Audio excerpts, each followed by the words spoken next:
on the cue. Okay.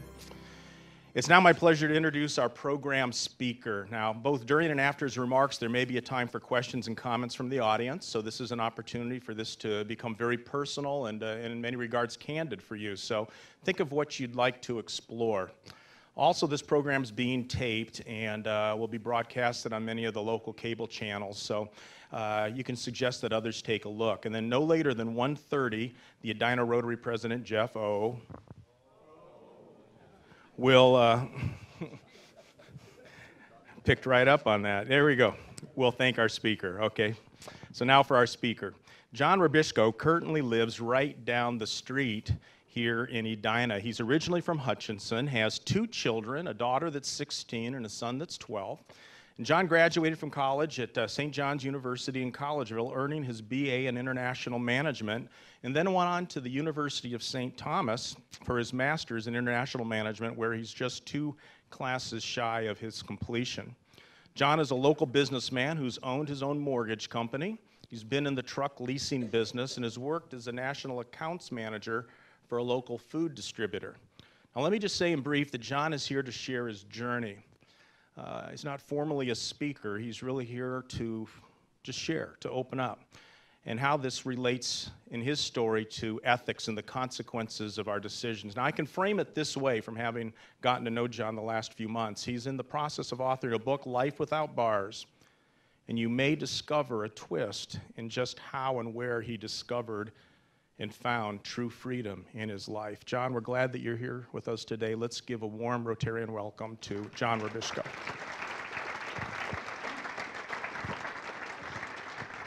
Thank you. Yeah. Thanks, John. Again, like John says, my name's John Rubischko. It's a pleasure to be here. Sorry. And I'm glad he prefaced the fact that I'm not a professional speaker, so bear with me. However, I'm a little disappointed that he didn't mention that I was a famous movie actor. You know, can anyone get? I mean, I get all the time. Let's put this out there right now. I'm not Ed Helms from the Hangover, The Office, because people say that all the time, and I get Ben Stiller, and so I have to preface that I'm not them. But if you want pictures to post on your Facebook and say that you met them, it's happened before. I'm more than happy to do it afterwards. So, anyways, I'd also like to thank the Edina Country Club. This has been hosting a very good luncheon. I know in high school I never had a luncheon like this, and so I'm sure a lot of you are excited to be out of school for a few hours on this beautiful day, beautiful lunch. However, hopefully, through my experience, you'll learn something that isn't taught in the textbooks. It's a lesson, a life lesson of hard knocks, and it's unfortunate of the path that I went, but the reason why I want to do this is I want to make sure that you see some of the signs that I went through and can avoid some of the pitfalls that I chose to go down.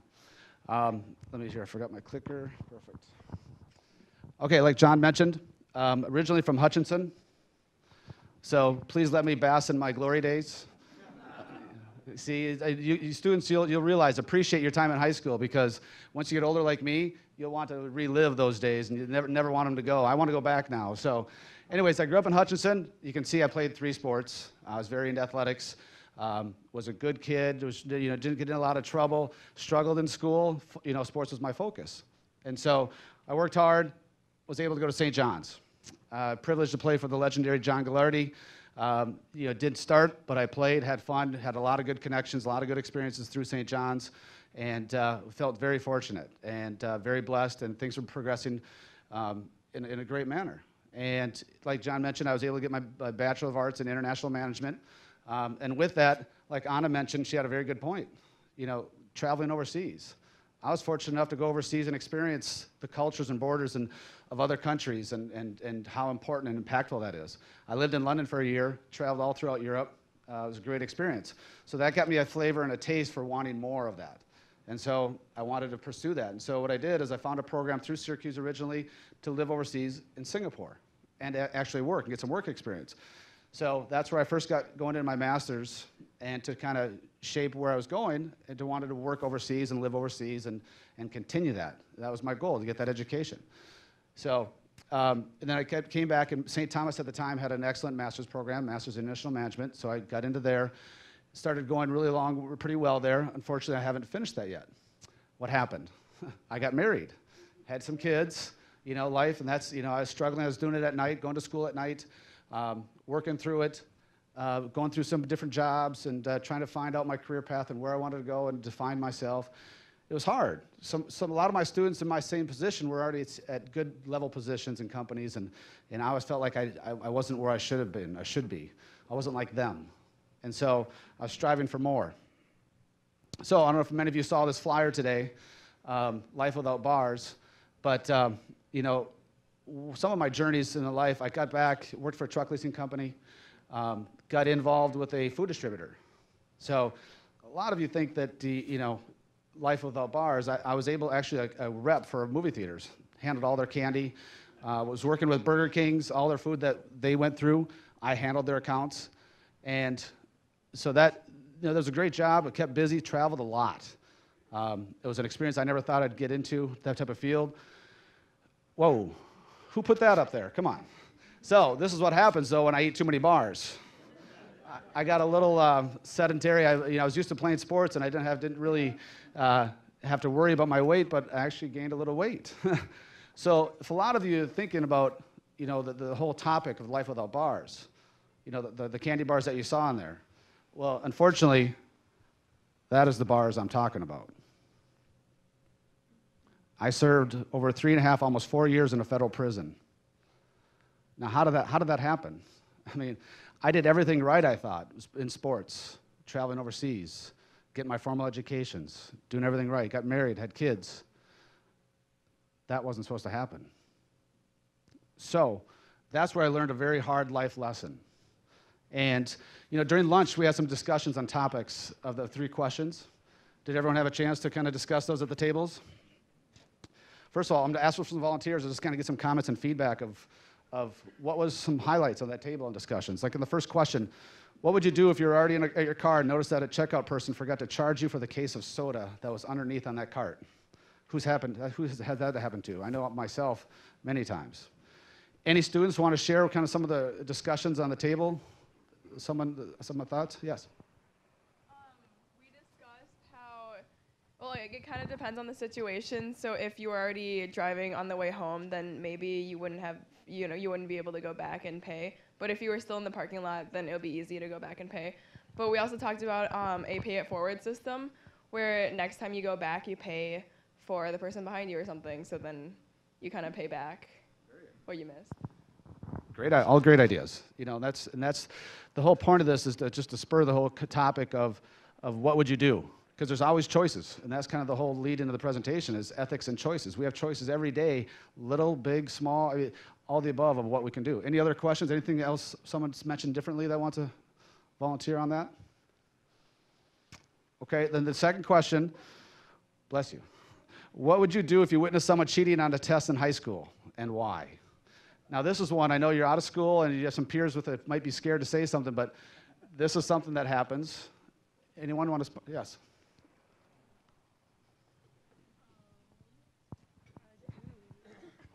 Well, I don't know. I think it depends. If they're cheating off of you, I'd be like, well, good luck with that ones. But I don't know. If they're cheating in general, I'd be like, well, what Sam said earlier, like, why are you looking up over at them in the first place? I don't know what that means. What? I didn't, you're right. No, but I think if they're cheating, you should just leave it be. It's their life. If they're going to make the mistake and cheat, then you should let them do it, and they'll have their own consequences. All right. All right. Anyone else have a response that might be a little different or something else they want to share? Yes. Excuse me, sorry.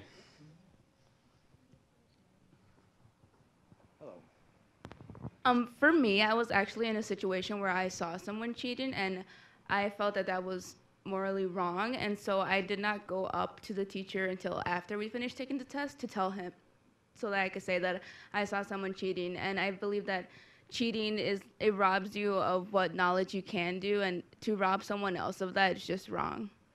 Excellent. Great response. Thank you. Okay, then last question, number 3. How would you handle a situation where you knew a neighbor was doing illegal drugs? You know, this one can hit home, no pun intended there, but it's very, one of those things that you don't want to talk about. You don't want to just get involved with, and a lot of people like to turn a blind eye and just not deal with. So would anyone else have any questions or responses that they got from the tables that are interesting and like to share? Yeah, great.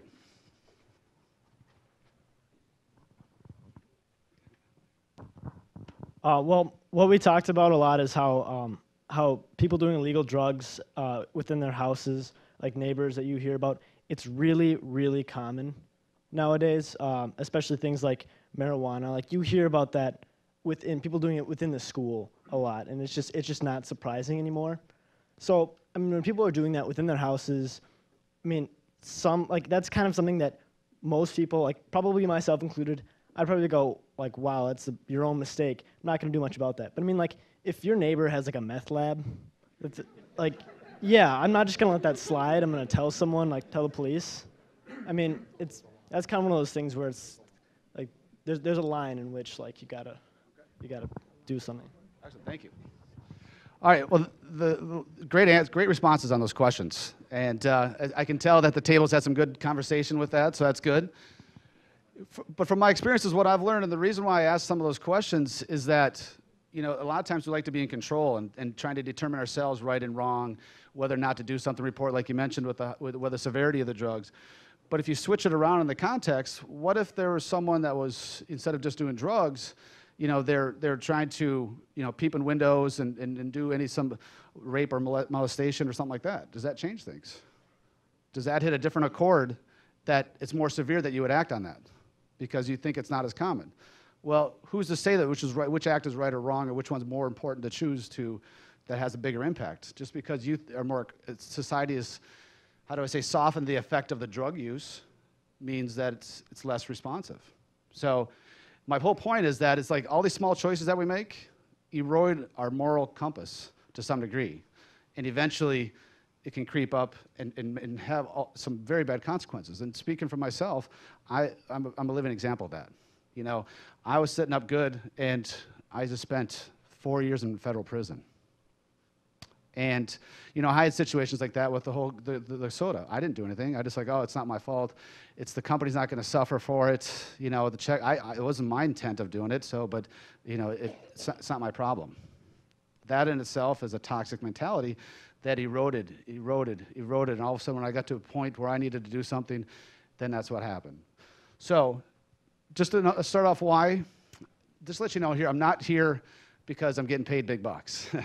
Actually, nothing. So, but the reason I'm sharing this is that I want to get the message out to people, that I want to avoid anyone from ever having the opportunity. Now, does it mean if you don't pay for your Coke that you're going to go to prison? No. But yet, there's a distinct chance if the things keep building up this and you keep living a life like that, that could make it, you could make a decision that could have a drastic consequence. So, also, I carry a lot of guilt and wanted to give back to communities and try and help kids make the decisions, better decisions than I did. And so I feel like going through some of my lessons that I did, I can help you plant a seed so that when you feel that gut-churning situation in your stomach, that you don't let your mind trump it, that you act and you set it, you give some time to it, you walk away, talk to other people, get a mentor, and discuss that way. And again, probably my favorite one is the little police car. I'll get to that story a little bit later, but that has some very big meaning of how this all kind of happened. The weird thing this morning is I saw this post on Facebook, and I had to include it because it hit home. And it talks about when bad things happen. Going to prison is not deemed as a positive thing, obviously, and it shouldn't be. So, but this little post is when something bad happens, you have three choices. You can let it define you, let it destroy you, or you can let it strengthen you. And so that's why a lot of people that I've seen, I've dealt with, that have gone to prison want to avoid it. Don't want to talk about it, don't want to tell anyone, are ashamed, don't want anyone to know. Me, on the other hand, it's like, it is who I am. And so I wear, and I put it forthright and want to put it out there, is that, I made some bad decisions. That doesn't define me. Some people are going to judge me. I can't get over that. They're not going to listen to me. They're going to think I'm all full, it's not going to change their mind. So I can't worry about that, though. I have to use what I learned for the short life that we're here and make some positives and learn from it and hopefully make it better. So how did it all started? When I was in that food distributor company, a headhunter approached me about a mortgage company. And I'm like, no, come on, I'm not going to go into mortgage. But when I did, I went to the company. He's like, just go check it out. So I checked it out. It was a bunch of other students that went to MIAC schools, local schools, my age, played sports. And I'm like, this would be great. It's kind of a weird coincidence. They're meeting down the hall here today, so it's kind of odd how funny how things work in life. But anyway, you can't make this stuff up. But anyway, so I got a couple, the day one I started, I saw some other people cutting, pasting appraisals. So what did I do? I saw and looked at him like, well, he can do that. It's not me. I don't care. That's fine. I'm going to do something different. I'm going to be different. So again, that was the first day, and I did nothing. But yeah, I thought I was under control of my whole actions, and that it was like, oh well, that's them. They'll meet their, like you mentioned before, the consequences down the road. I don't have to worry about that. So, kept on going. Another thing came up. We're doing, all of a sudden, you turn a blind eye with looking at a verification of documents. You falsify it, just get a loan done, because that's the way the mortgage company tells you to. The underwriter says, just get one of these in. That's fine. We're not going to verify. Just get this in. Okay. So I did it. I knew it was wrong, but I got okay from someone above me. So that makes it right? Not at all. But that's kind of how it happened. So then I started making some good money, and then there comes all the greed comes in. And that's where it really took over my life, and unfortunately ruined my life. I started then another company, my own company, mortgage company, and was doing extremely successful, but had to put a lot of time into it. And so throughout that process, I sacrificed my kids and my wife. Unfortunately, something had to break at one point. I was putting so much energy into keeping the whole mortgage going, because once I lived in a nice big house, had courtside seats at Timberwolves, who had a cabin in Wisconsin with a bunch of toys. Isn't that what everyone wants? I mean, we all have goals, right? That's what I was always wanting. I never had that as a kid. And when I grew up in Hutchinson, we didn't make a lot of money, didn't have a lot of toys. And so I felt, well, others are having those. Why can't it be my time now? And so I started making it, and just it grabbed onto me. And I kept on going, and I'm like, I kept on, just doing little things, nothing that I thought was crossing the line. But I still was illegal, many things. And so got divorced, and once my divorce happened, I had to keep that lifestyle going. So I'm like, well, how do I do that? I need to keep this up. I need to keep money going. Now I got to support 2 incomes and houses, and I need to make the same amount of income and to pay for that. So I've seen so many people doing investing before, so I'm like, okay, well, I'll ask my mom if she'll because I'm going through the divorce and it hasn't been finalized yet, I'll ask if I can put some houses in her name. So I go to my mom and go, can I put some houses in your name until the divorce is finalized? I want to start investing in some homes because everyone else is doing it, and that's how I made all this money. They're making money. Now I want to make some extra money and diversify my income. And she was like, no, I don't feel comfortable with that. I mean, this is when I had 15 years experience. And so I'm like, come on, Mom, I had 15 years experience. I know what I'm doing. Just for a few years, I got this. She's like, no, I just don't feel comfortable doing that. And she was older, and so I'm like, well, it doesn't matter to you, does it? Come on. I was trying to talk her into it, and she wouldn't do it. So I get back to the office, and my processor goes, well, I can sign her name. So I'm like, huh. So we filled out a power of attorney form. She signed it. Went to my banker friend, and I go, hey, you just want to notarize this? My mom signed this. And you got against notary laws to sign something to notarize something that didn't witness the signature for this reason, reason. He stamped it. Now I have official power of attorney. Went to my title company, closed on a large house where I could make a commission as a real estate agent and a mortgage guy. I'm gonna make 30 grand in commission. This will save me. This will be awesome. So I did it. Got out of there. I'm like, wow, that was easy. But let's me back up a little bit, though, is that I had a feeling in my stomach when I first did it. Don't get me wrong. There were sleepless nights. There was issues that I had. But over a while, my brain trumped it and justified it. Because our brains are very powerful things. We can eventually justify and rationalize anything that we want. So I do 2 more. Boom. Okay, now I got 3 houses. Now I'm rolling. Now I'm an investor. I got that going. I got the mortgage side business. I tell my mom at that time, I go, Mom, I put 3 houses in your name. Sorry about that, but I'll take care of the taxes, the insurance, the payments, all that stuff. Just let me know when that comes. And what is she going to say? I put her in the corner. I manipulated my mother and put her in a corner. What is she going to say? No. Is she going to go to the police? What's she going to do? So it's unfortunate that I abused and manipulated the closest person to me in my life. And because I was that desperate. I felt like I had to do that because I was so afraid of losing control and losing what I had built up or what I perceived I was entitled to. And so years went by, all some phone calls started coming from banks. This was at the collapse of the mortgage industry. And my sister's over there and goes, well, why are the banks all calling you? And she finally told my siblings. Because we've kept it a secret. I didn't say anything. I wasn't going to say anything because I want to keep it secret. I'm not going to tell them. Then my mom told them finally. And of course, you can understand their disgust and their being just off the chart upset at me. On July 4th, my brother came into town. Unbeknownst to me is that I was out playing football with my nephews. Came inside, and there's intervention time. Not a comfortable thing. So instead of dealing with it and talking to them and being civil and sitting down, asking for forgiveness and saying, I'm sorry, because they go, what did you do to mom's credit? Why'd you do this to her? I just took off.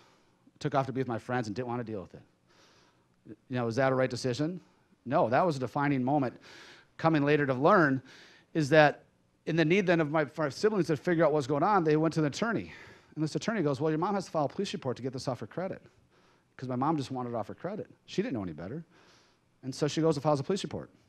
The local police chief calls, or a detective, and says, hey, we have an issue with this. My attorney handles it, and he's like, you know what? He doesn't care. He just wants a resolution of this. He'll make it go away. Just get a understanding and agreement with your mom how to pay this back and get it off and get it done. I'm like, okay, cool, no problem. He's like, don't worry about it. We got this under control. Well, little did I know, one December 21st at 7 a.m., amazing how I remember that day,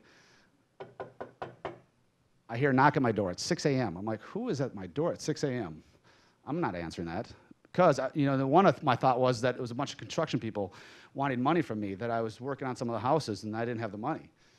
All of a sudden, just more knocking. So I left it. Before I knew it, I heard a bunch of ruckus. So I get up, I'm just in my underwear, open up my door, 20 FBI agents are sitting in my face with guns and flashlights drawn in full vests, saying, put your hands up.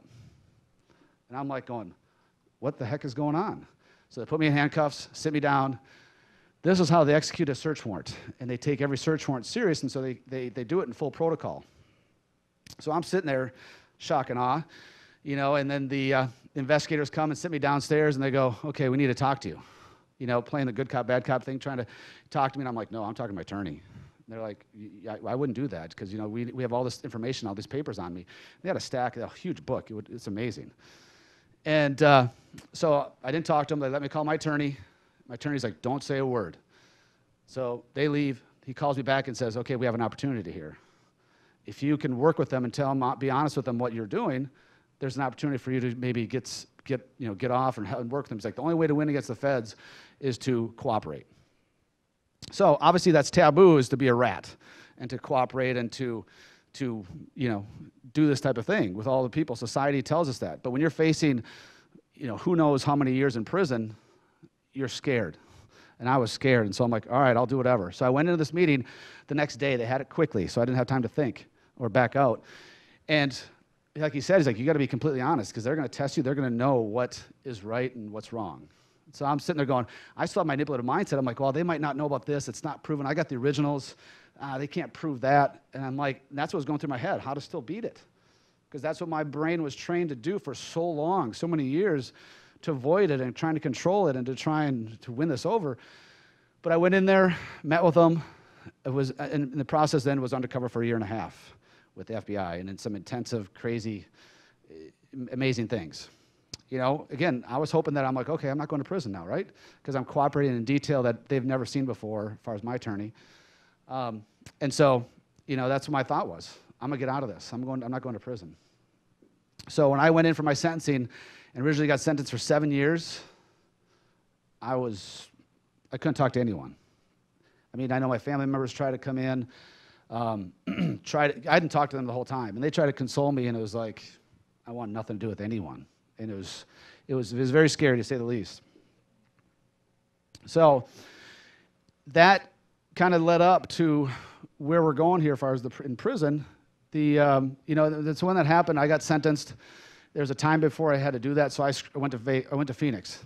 I moved because I was on the front page of the Star Tribune, and I thought everyone was judging me. I walked into Lifetime. I'd walk into a grocery store. I thought everyone's like going, there he is.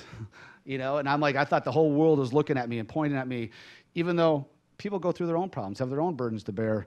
You know, why is mine so special? It was more public, but soon that's how I realized where some of my issues was. Well, in the process, my attorney was getting disbarred. Which I didn't know. So I was desperate. I'm in need for questions. I'm like going, okay, what am I going to do? I need some answers. What's happening? What's going to go on? So I hired a prison consultant because I was desperate. I needed someone to tell me how prison is going to be like. How do I survive? I'm going to show you a little video here soon that this was all on the fly, and I didn't know any of the questions, and it shows in my responses and how lost I really was to this whole process and what I was really about to face. So if you could cue up that video soon, sorry. But so what happened was I worked with a prison consultant. They said they wanted Nightline to come in and tape a special. And so if you go back to the beginning, it'd be great. So I agreed to do it, and everyone's like, why would you agree to go on national TV? And I'm like, I don't care. I'm like, I'll just do it. And he said, I'll give you $100 off. I'm like, okay, sure. And so they come, and Nightline comes into my house and tapes a film special like 3 weeks before I'm going into prison. I'm just like, oh, geez, who's going to know everything else? So here to. Just the other day, John Rubischko in Scottsdale, Arizona, was packing his belongings to go away. He's going away for a while. Trying to keep an open mind and just treat it like college with some differences. So he took some time to talk on the phone with a guy in Los Angeles who knows something about where Rubischko will be staying. If you walk in front of somebody, say, excuse me. Don't sit on somebody's bunk unless they tell you that you can. Don't become confrontational. Don't spread lies, don't spread rumors. And most importantly, don't tell on anybody. Rubischko has been convicted of identity theft and wire fraud. He's been sent up for more than 7 years. You know what? You're going to come out just fine. I hope so. You're a smart guy, okay? It takes an intelligent person to do the alleged crime you did. You'll be running circles around these people, let me tell you. They're not the brightest people in the world. That's Larry Levine, an ex-con who spent almost 10 years in prison. He calls himself a life coach for criminals. For some white-collar criminal, somebody who committed his crimes with his pen, what's the shock of entering prison? They lose control.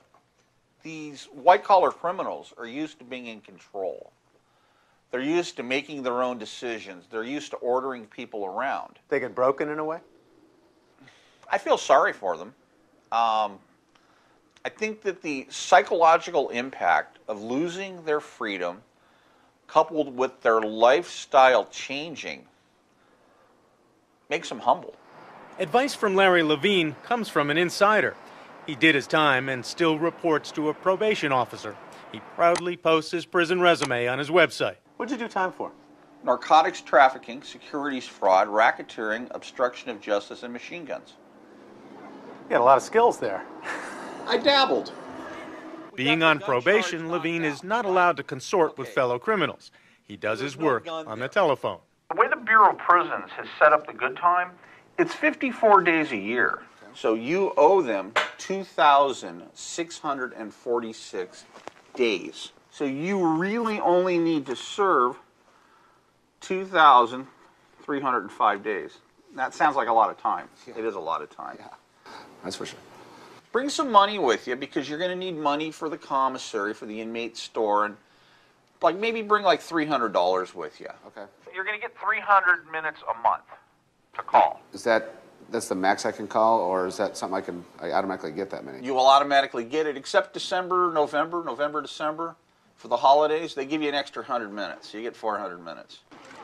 With white-collar crime a renewed focus for the FBI, a legion of financial scammers and mortgage fraud convicts could be headed for the big house. There's some new rules for a man like Ponzi schemer Bernie Madoff, who may be reduced to trading cigarettes with fellow inmates, and they better be real. Are you going to federal prison? Are you scared, angry, and confused? Levine's Fed Time 101 survival course offers information on the ins and outs of prison. Please enter your contact information below, and one of our representatives will contact you shortly. Inmate etiquette and politics, personality types of guards, mail regulations, staying out of solitary, microwave cooking, and the all-important avoiding rape. Common sense would tell you that you're not going to go to the showers in an isolated part of the institution in the middle of the night alone, are you? There is a good deal of justifiable fear. Prison takes away both freedom and that alpha male confidence of the financial criminal. Right after sentencing, I was, just lost. I had a lot of questions. I was nervous. I was, everything. Just the day-to-day life, the things that we take for granted, how my sleeping quarters are going to be, how, people will, treat me, how, what type of friends I'll make, just a lot of, just how my new life will be. One at a time. Move it. Of course, a long Hollywood tradition of movies about prison life has not helped quell the fear. Ever see Cool Hand Luke? These here spoons you keep with you. Any man loses his spoon spends a night in a box. The Shawshank Redemption. When somebody first comes inside, they don't say much.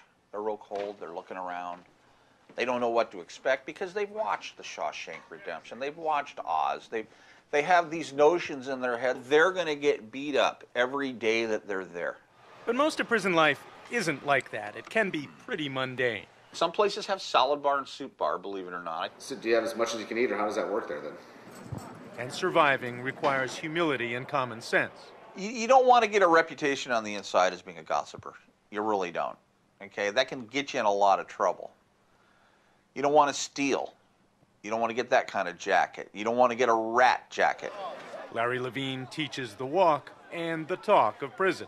It's a foreign language. Like a chomo. A chomo is a child molester. Chomo, child molester. A shower shark. A shower shark, somebody leering at you while you're in the shower. A Peter gazer. Somebody, you get the idea. You get looking down, yeah. So what's the billing system for this? How does one crook honestly pay another crook? With cash, direct deposit in the bank. Well, how do I know that I can trust you? You Or how can don't. anyone trust you? You don't. I can rip you off. I can take your money. But all you got to do is contact my probation officer and tell him that I stole it from you. You really think I'm going to risk going back inside for a couple $1,000s? Levine's clients come away feeling like they are armed with a small advantage.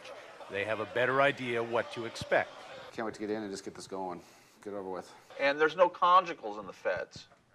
So whatever you got to take care of with your old lady, I'd take care of that this week. Wisdom from a man who's been there. This is Brian Rooney for Nightline in Los Angeles.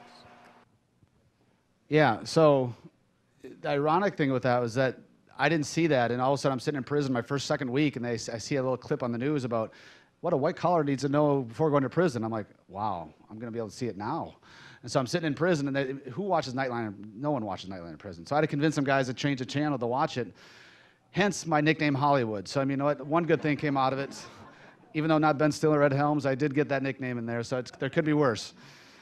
So who's ever Googled anyone? Yeah, you probably, did anyone Google me before you came in here? Show of hands? We did, okay. See, that's what I'm gonna live with the rest of my life. Right here, that's not coming off the FBI website or post. No way, no how is that ever not gonna be in the top. So when everyone, when I was dating, people would Google me. All of a sudden they wouldn't show up. I wonder why. When I was looking for a job, I'm not getting responses, and then they generically will just say, sorry, you're no longer considered. They won't tell me why. I can only wonder. Every facet of my life now, I live with that shadow of like, who knows? Are they going to judge me? What's going to happen? And that's a torment that I'm going to have to live with and deal with. I compartmentalize it, but it rears its ugly head many times. So just remember, in this day and age of Google and how things happen, your choices have a dramatic impact on the rest of your life. Not alone my life, what about all my kids? How about them being in high school and all of a sudden their dad is in prison, and at the time when I was in prison, what do you think they went through?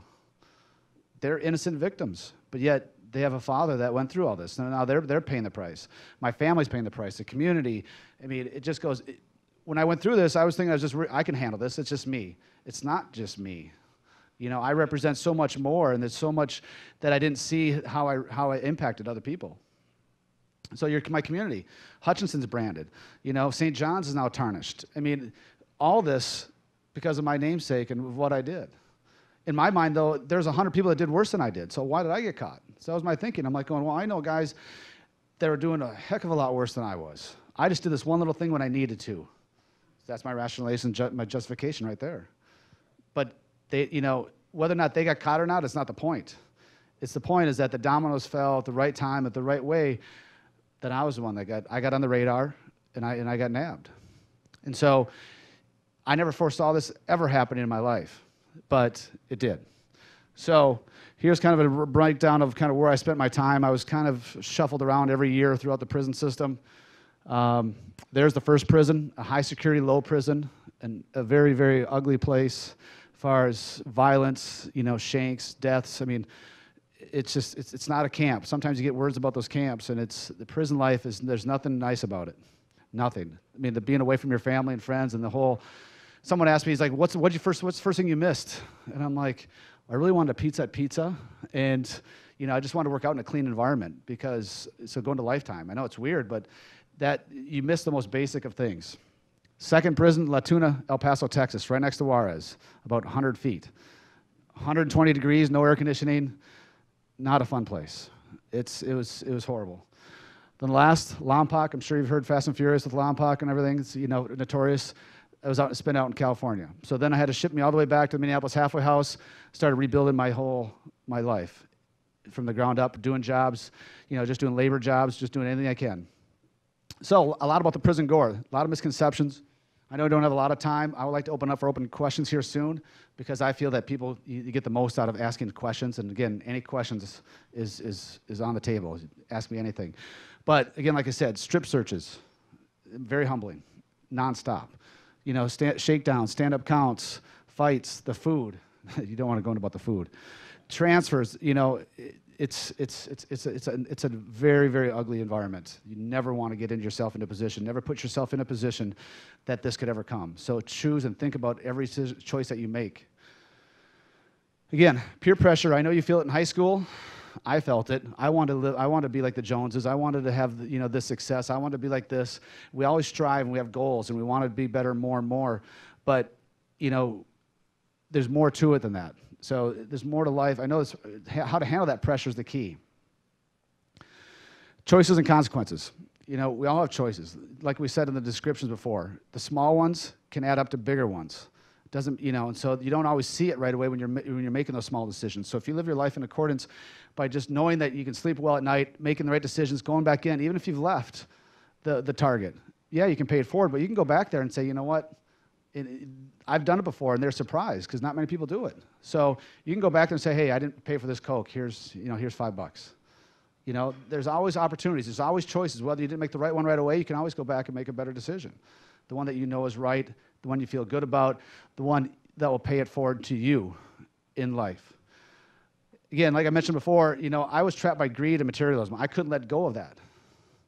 I got my big house. I had all this stuff. It didn't make me happy. I was lost. I kept on trying. I was making a lot of money. And so I'd buy a nice big house. Great. Now what? Now I buy a cabin. Awesome. Now I buy a boat. Now I buy some jet skis. Okay, great. Now I buy a nice new car. Awesome. Now courtside Timbers tickets. Every time I bought something, I thought I was going to be what I wanted. I was never happy. So what was happening is that I was lost already in my own mindset. I was trying to fill that hole with material items. And that's why I couldn't let go of the whole trap of I was making so much money and I got a taste of it. I couldn't let it go. I couldn't see that, hey, you know what? If I had to lose everything and start over, there's nothing wrong with that. That's not, there's nothing wrong with that. That happens to people all the time. That shows a lot of true character in people. But you know what? There's no honor right now in going to prison. I can't be proud of that I'm going to prison. So don't make that decision. Don't get into that problem. So, a lot of the Hank Shea is phenomenal about the 10 lessons on the back, and I saw that at one time, and he's right on all those points about lessons that you learn that you need to prevent you from doing these patterns. And they've studied it, and he's right on. And so take those home with you, look at those, absorb them, put them on your mirror because they're perfect. So I know we're running out of time. I want to give opportunities for questions, though. So anyone have any questions? First of all, like they said, was I raped? No, I wasn't. All right. So, but prison has a lot of misnomers. Go ahead. Why did they move you from one federal prison to the next? Good question. Well, unfortunately, the prison is run by human beings. They make a mistake. I got to Forest City, Arkansas, and I go, why am I here? And they're like, They misclicked. Instead of Minnesota, they put Eastern Missouri. So, and then instead of 78 months, they put 178 months. So that put my classification way up in Eastern Missouri. So that's why they shipped me to Forest City, Arkansas. So the warden goes, "You're right, we screwed up, sorry. Sorry, we'll fix it at the next review in 9 months." And so that's why I got transferred there. And then I got to another camp that didn't have the treatment program, which is one of the residential treatment programs that they had. So then they transferred me to the California one, which had that program. So, yep. Good question. You know, just trying to, sorry, good point. He asked how I move forward from all this. I'm trying to rebuild as a daily process. And I'm just trying, instead of running from this, like I think a lot of people do, I'm just trying to hit it head on. And by giving speeches like this, it keeps it in the forefront of my mind. So hopefully I can plant a seed and help someone else. But it also keeps me humble in that, you know what, I'm not going to make these decisions again, not go down that same road.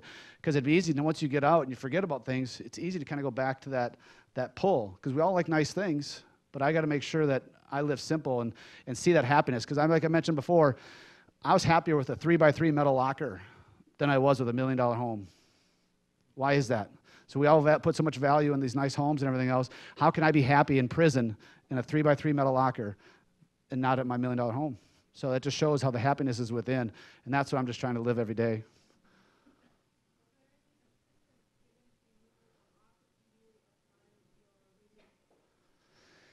Yeah, was there any assistance given to me upon release? You know, the halfway house, there are some programs. You know, unfortunately, like the judge mentioned too, he was more disgusted with me because I had everything was set up in my life. He said he can understand people not making bad decisions if they had other misfortunes in life, but I was, you know, there's no excuse for that. And so I had a lot of connections. So for me, even though I had an education and, you know, and had stability of starting to rebuild my family, it was hard because once you're labeled as a criminal, I can't rent an apartment. No one will rent to me. So how do I not get my basic utensils? I have no place to live. It's hard to find a place to live, I should say. You know, it's hard to find a job that someone's giving me a second chance and see that this could benefit them because it's given me a renowned, you know, chip on my shoulder to prove people that I am a good person and can make better decisions and that, you know. So it's a process, and there's programs out there that help, that you can reach to too, that will help you do that. Yep. Who did you ask for forgiveness?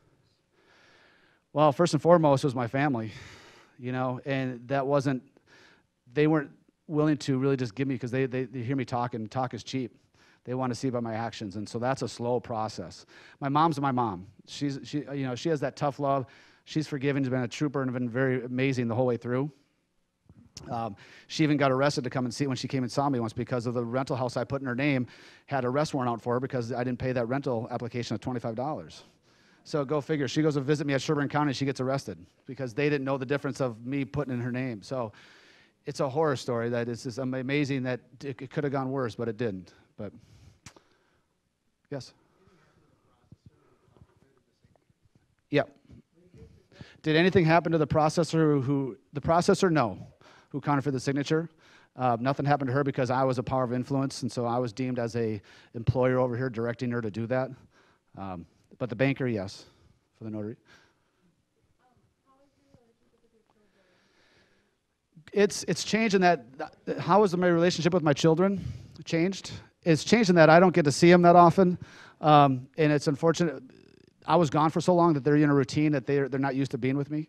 But I still have a very good relationship by text. I emailed a lot when I was in prison with my daughter, who's 16.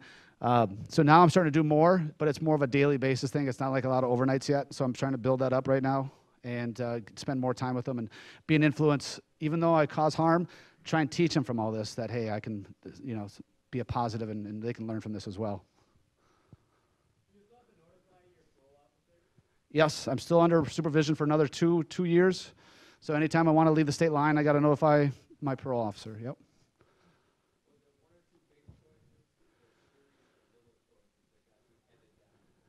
It was a series of all little choices that I thought were very insignificant. And that, you know, I got to put in a corner where I felt pressure. So I'm like, you know what, I see everyone else doing it. And my moral compass got so skewed by doing all these little things, I became numb to the severity of what was really going on. Okay.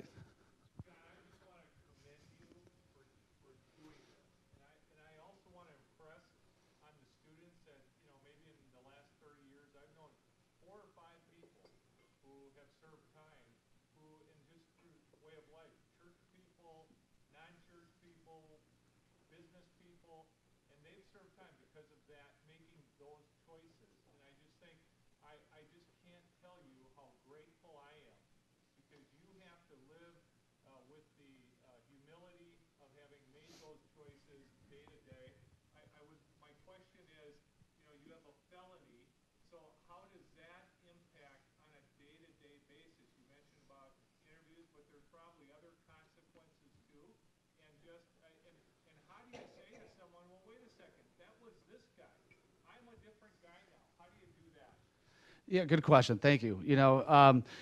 Obviously I can't vote. I can't carry firearms. I can't do a lot of things that I can't get certifications to go into certain schoolings. There's so many ways that this felony limits me now in what I do in my life, as far as jobs and getting certified, with the states, all that. I mean, it's just numerous. And so to home in on that and to close up, it's just not worth it. All the other successes or anything that those dollar amounts is not worth what can come from all that. So one more question.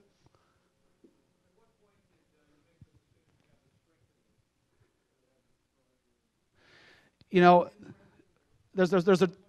a defining moment when I was in prison in treatment in that I was trying to move. I was going to move to Arizona, change my relocation to Arizona because I felt like everyone in Minnesota was going to judge me. I went to my counselor's office and he had the paperwork signed and I said, you know what, enough running. I actually took responsibility. And so that moment when I said, you know what, I might not be happy with what the sentence was from the judge or the U.S. attorney, I did what I did to put it in front of them.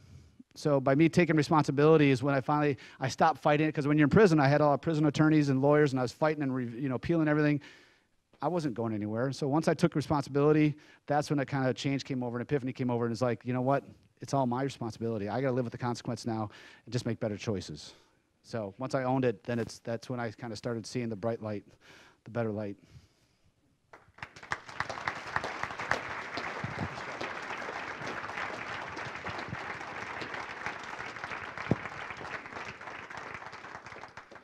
John, thanks for your story and the courage it takes to tell your story in front of an audience like this. I think you gave us a lot to think about, both young and old, in terms of the decisions that we make on a daily basis and how that can impact our life in future years. In Rotary, we try to use the 4-way test as a central part of how we make decisions in life. And as for you young people, I think getting to know the 4-way test would be a good idea to do. Rotary is 1.2 million people around the world that are united in the banner of service. Locally, an organization by the name of VEEP, Volunteers Enlisted to Assist People, also is united in the idea of providing service in the Bloomington, Edina, Richfield, and South Minneapolis area, providing low-income individuals with food and other services. In recognition of your speech today, we're going to make a donation to VEEP. Thank you very much. Thank you. Appreciate it.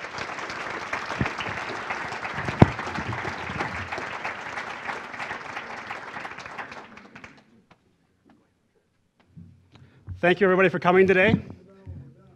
We're done. Dan Halberg says, as you go about your week, remember to light up Rotary. Meeting adjourned.